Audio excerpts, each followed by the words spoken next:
बहुत समय पहले की बात है। जंगल में नदी किनारे 3 बकरे रहा करते थे।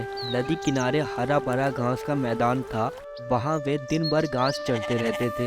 वे तीनों हट्टे कट्टे हो गए थे और मजे से अपना दिन गुजार रहे थे।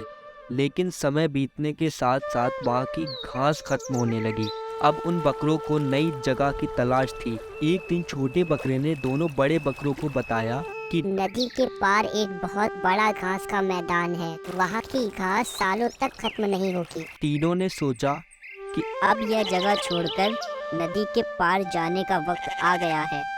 नदी के पार जाने के लिए उस पर एक पुराना पुल बना हुआ था। लेकिन समस्या यह थी कि उस पुल पर एक भयानक राक्षस रहता था जो हर आने जाने वालों को मारकर खा जाता था। उस राक्षस के कारण नदी पार करना नामुमकिन था। तीनों पार जाने का उपाय सोचने लगे। सोचते सोचते बड़े बकरे के दिमाग में एक उपाय आ गया और उसने वह उपाय अन्य दोनों बकरों को बताया, जिसे सुनकर वह दोनों बहुत खुश हो गए। उसके बाद तीनों पुल की ओर चल दिए। पुल के पास पहुंचकर 2 बड़े बकरे एक पेड़ के पीछे छुप गए। सबसे छोटा बकरा पुल पार करने लगा। जैसे ही वह पुल के बीच पहुंचा,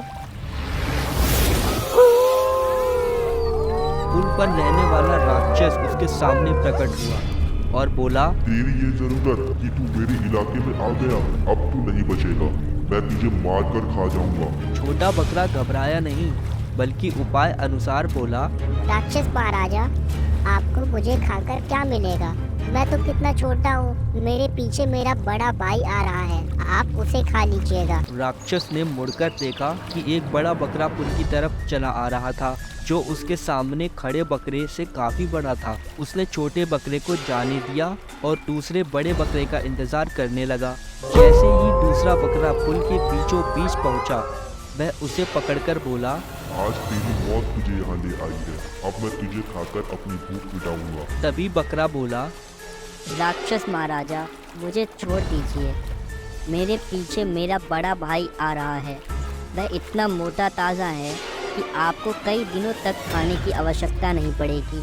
राक्षस ने मुड़कर देखा कि एक मोटा ताजा बड़ा सा बकरा पुल की तरफ चला आ रहा था। उसने दूसरे बकरे को जाने दिया। इस तरह से 2 बकरे पुल को पार कर चुके थे। सबसे बड़ा बकरा जब पुल के बीच पहुंचा तो उसके सामने राक्षस प्रकट हुआ। उस बकरे को देखकर खुश होते हुए उस राक्षस ने बोला, अब तू मेरा शिकार है। तुझे मारकर मैं जी भर कर खाऊंगा और कई दिनों तक आराम करूंगा। बड़ा बकरा डरा नहीं बल्कि 3-4 कदम पीछे हटकर तेजी से राक्षस की ओर दौड़ा और अपने सींगों से उसके पेट पर वार किया। अचानक हुए हमले से राक्षस संभल नहीं पाया।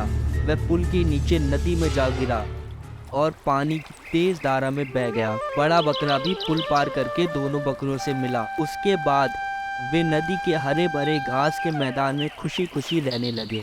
बच्चों, हमको इस कहानी से यह सीख मिलती है कि समस्या चाहे कितनी भी बड़ी क्यों ना हो, सूझबूझ और हिम्मत से काम लिया जाए तो समाधान अवश्य निकलता है।